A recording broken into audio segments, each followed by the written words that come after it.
हाँ जी दोस्तों, गुज़श्ता दिनों आपने देखा कि एक बदबख्त शख्स ने बाइबल मुक़द्दस की तौहीन की और उसे गिरफ़्तार किया गया। उस पर मुकदमा भी दर्ज किया गया।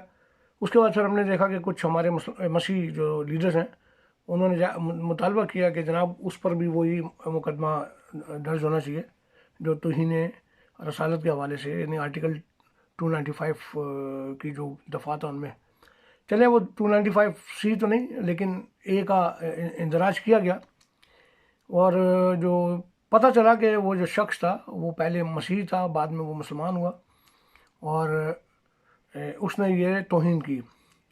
अच्छा, अब इस पर जिन दोस्तों ने, जो मसीही हमारे लीडर हैं, जिन्होंने उस शख्स के ख़िलाफ़ आर्टिकल 295A का इंदराज करवाया, मेरा उनकी नीयत पर कतई तौर पर भी शक नहीं है। उनकी खिदमत है, उन्होंने कोशिश की, जो उन्हें लगा कि ये होना चाहिए तो उन्होंने ये किया। मगर मेरा थोड़ा सा नज़रिया इस हवाले से मुख्तलिफ है और मैंने सोचा कि इस पर मैं अपना मौक़िफ़ रखूं। मैंने सोशल मीडिया पे भी इस पर वो रखा, बात की, लोगों ने उसमें अपनी राय भी दी।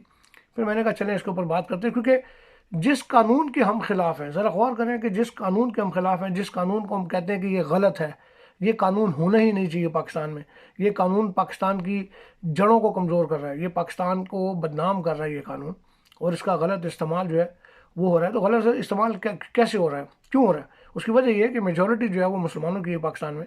और अगर वो कह रहे हैं कि जी फ़लाँ मसीह ने कुरान की तौहीन कर दी, तो वो यकीन कर लिया जाता है। वो जी फ़लाँ मसीह ने ये कर दिया, फ़लाँ मसीह ने, उसकी बात के ऊपर यकीन करके लोगों को सिर्फ इल्ज़ाम लगाने पर गिरफ़्तार कर लिया जाता है। और 10-10, 12-12, 15-15 साल, बल्कि ऐसा भी केस है जो 22 साल से जेल के अंदर बंदा और कुछ पता नहीं। और अगर बाद में वो बंदा बरी भी हो जाए बगैर सबूतों के, कोई सबूत नहीं मिला उसके ख़िलाफ़, तो उसकी जो वो साल है वो आप वापस नहीं कर सकते। लेकिन ये पाकिस्तान में होता है। अब आर्टिकल 295C के हवाले से मैं 2094 से इस पर जद्दोजहद कर रहा था। मंजूर मसीह का जब केस हुआ तो भूख हड़ताल करने वालों में सबसे पहले कराची से हम 4 जने थे, जिनकी ख़बरें जो सारे मीडिया ने कवर किया, इवन BBC ने कवर किया उस वक्त। उसके बाद फिर एक एक्शन कमेटी बनी कराची के अंदर, मुख्तलिफ तंजीमों से मिलकर उन्होंने 5 रोज़ा भूख हड़ताल का ऐलान किया। उसका भी हिस्सा था मैं। हमारा मकसद शुरू से यही था कि जनाब यह कानून नहीं होना चाहिए। तो जो कानून का हम शोर कर रहे हैं, पाकिस्तान के मसीह या पाकिस्तान की अक़लियतें, कि ये कानून गलत है, उसी का जो इस्तेमाल है वो हम खुद करें तो ठीक, ये कैसे हो सकता है? यानी हम कह रहे हैं कि जी कुरान की तौहीन का अगर कानून है वो गलत है, तो हम कैसे कह सकते हैं कि जी बाइबल के ऊपर भी वो, बाइबल के हवाले से भी वो। और ये पाकिस्तान की हुकूमत ने की चाल हो सकती है ये, क्योंकि हमारे कुछ दोस्त गए पुलिस के पास, तो पुलिस ने फ़ौरन ही उनके कहने से मुकदमे में आर्टिकल 290A का इजाफा कर दिया। चूँकि उन्होंने ये इजाफा कर दिया, हमारा केस बैन अवी तौर पर कमज़ोर हो गया। कैसे? अब जब हम जाकर यूरोपियन पार्लियामेंट में ये कहेंगे कि जनाब जो कुरान की तौहीन है उसके हवाले से वहाँ पर जो कानून है आर्टिकल 295A, 295B, 295C, तो ये गलत इस्तेमाल होता है और ये हमारे मसीहों पर ज़्यादा इसका इस्तेमाल होता है, तो वो हमें कहेंगे कि जनाब आपकी बाइबल पर भी, आपकी बाइबल की तौहीन के हवाले से भी पाकिस्तान की हुकूमत ने इसको आपको एक इख्तियार दिया कि आप, अगर आपकी कोई बाइबल की भी तौहीन करता तो ये आप उसका इस्तेमाल अपनी बाइबल के लिए भी कर सकते हैं, यानी आप अपनी बाइबल को भी तहफ़्फ़ुज़ फराहम कर सकते हैं इस कानून के ज़ेर साया। ये बड़ी अजीब बात हो जाती है, क्योंकि वो कानून पाकिस्तान में ज़ाहिर है कि मेजॉरिटी मुसलमानों की है, तो आप अगर उनके किसी के ख़िलाफ़ कोई एक मुकदमा बनाएंगे ना आर्टिकल 295A का, मैं 295C की बात नहीं कर रहा हूँ, मैं 295A की बात कर रहा हूँ, जिसमें सज़ाए मौत नहीं है। सज़ाए मौत आर्टिकल 295C में है जो मसीहों के ख़िलाफ़ बनता है। अगर आप एक मुकदमा बनाएंगे ना अगर किसी मुसलमान के ख़िलाफ़, तो आपके ख़िलाफ़ 200 मुकदमे बनेंगे और आपका केस भी कमज़ोर हो जाएगा कि वो जो बैरूनी जो हुकूमतें हैं, जो यूरोपियन पार्लियामेंट है या यूनाइटेड नेशन के जो अदारे हैं, वो उनको ये पाकिस्तान की हुकूमत ये जवाज़ फराहम कर देगी कि जनाब देखें ये सिर्फ कुरान की तहफ़्फ़ुज़ के लिए नहीं है, बल्कि ये बाइबल की तहफ़्फ़ुज़ के लिए भी ये कानून है। और आप देखें कि जी ये बाइबल की तौहीन करने वालों के ख़िलाफ़ भी हमने यही इसी के तहत मुकदमा दर्ज किया।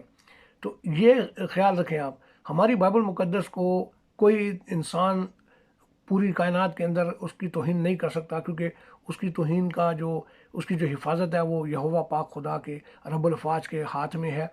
उसके फरिश्ते उसकी हिफाजत करते हैं। ये जो किताबों के सफ़ात होते हैं, इनकी तौहीन नहीं हो सकती। मैं इसके ऊपर बहुत लिखता भी रहा हूँ। अभी सितंबर में मेरा एक आर्टिकल रिपीट हुआ जो जंग में 2016 को मैंने लिखा था। तो मैंने वहाँ पर भी जिक्र किया था कि जनाब पाकिस्तान में ये सूरत हाल अभी कुछ 20-30 साल हुई है। मैं छोटा था, तो हम छोटे जब तंदूर से घर वाले बोलते थे जी जाके रोटियां ले आओ, तो हम रोटियां लेने जाते थे। आप लोग को याद होगा कि 70s 80 के अंदर तंदूर से जब आप रोटियां लेते थे तो किन में मिलती थी वो रोटियां? हमें अखबारात में मिलती थी। अखबारों में वो रोटियां लपेट के तंदूर वाले हमें देते थे, हम ला के रोटियाँ इस्तेमाल करते थे। और उन अखबारात को हम जमा कर लेते थे या फेंक देते थे, पर ज़्यादा जमा कर लेते थे क्योंकि वो अखबार रद्दी में बिक जाते थे। और मैं तो वो एक ठद्दा सा जमा कर लेता था, और बाद में मैं उसको जो वो आता था रेडी पे वो कबाड़िया, तो उसको बेचता था और उससे जो पैसे मिलते थे वो चॉकलेट वगैरह खरीद ली। उसके बाद फिर हमारे वहाँ पर एक ऐसा भी कबाड़िया था जो मेन कबाड़िया जो जो रेडी वाले जो होते हैं वो सारी चीज़ें जाके उसको बेचते हैं। वहाँ पर भी हम देखते थे कि वो अखबारात के जो बंडल बना लेते थे बड़े बड़े, और उन पर लोग बैठकर उनको कुर्सियों बतौर कुर्सी के तौर पे भी, मैंने ये आर्टिकल में भी अपने एक लिखा है, मैं उसको शेयर करूँगा यहाँ पर। कोई ऐसी सोच नहीं थी, कोई ऐसी बात नहीं थी। आप पाकिस्तान में देखें तो बहुत सारी चीज़ें खाने पीने की बच्चों की वो इन अखबारात में आपको वो बना के देते थे, और ज़ाहिर है वो बाद में अगर गंदी हो जाती थी तो उनको फेंक देते थे। कोई सोच नहीं थी कि यार ये अखबार में कुरानी आयत लिखी है। इनको ये कुरानी आयत अब नज़र आना शुरू हुई है, जब उनको नज़र आया कि यार मसीहियों के ख़िलाफ़ इनको इस्तेमाल करें, इनको अपने पाँव के नीचे रौंदें, मसीहियों के इनको डराएं, इनको धमकाएं, इनको वो कहते हैं ना मेचे में रखें, इनको मेचे में रखें। तो वो ये काम शुरू हुआ। तो इसको देखें, इस तरह की जो चालें हैं उनके ऊपर नज़र रखा करें।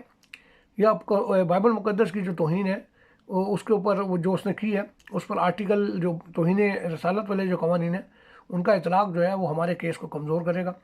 लिहाजा इस पर ध्यान ना दें, और ये करेंगे कोई एक आध केस अगर बना भी लिया इन्होंने बाइबल मुक़द्दस की तौहीन के हवाले से, तो ये उस केस को हमारे ही ख़िलाफ़ यूरोपियन पार्लियामेंट में इस्तेमाल करेंगे। देखें जी, वो बाइबल के हवाले से भी हमने ये कवानीन इस्तेमाल किए हैं। तो ये सूरत हाल है। तो चलें बहरहाल, अपना ख्याल रखिएगा। Thank you, God bless.